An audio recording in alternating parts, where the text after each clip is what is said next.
বন্ধুরা, আজকে আমাদের রেসিপি রুই সর্ষে। তো দেখে নিন কি লাগবে। সর্ষে বাটা, রুই মাছ, কাঁচা লঙ্কা। প্রথমে আমি তেল দিয়ে দেবো।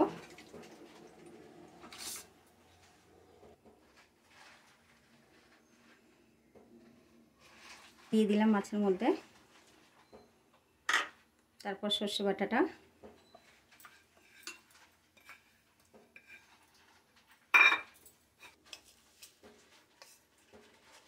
আমি একটু কালো জিরে ফোড়ন দিয়ে দেবো কড়াইতে। গোটা শুকনো লঙ্কা,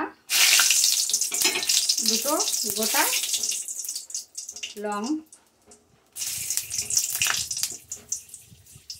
হলুদ, পরিমাণ মতন নুন। ভালো করে মিক্স করে নেব।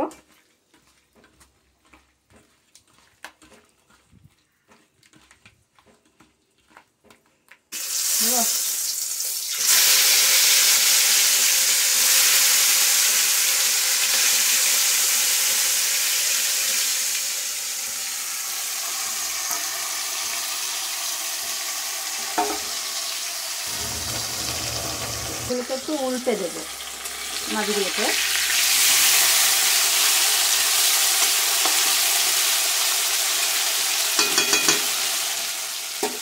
এবার এই সর্ষে বাটার জলটা আমি দিয়ে দেবো।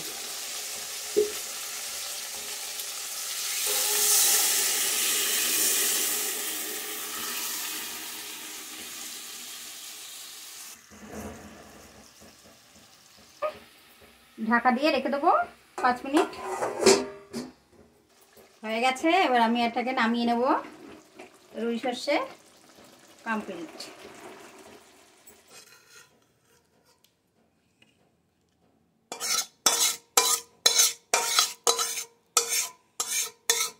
কমপ্লিট হয়ে গেছে রুই সর্ষে। তো আপনারা এটা একদম গরম গরম ভাতে খেয়ে দেখবেন, খুবই ভালো লাগবে খেতে। তো আজকে দেখুন, এটা আপনাদের যদি ভালো লাগে আপনারা লাইক করে দেবেন।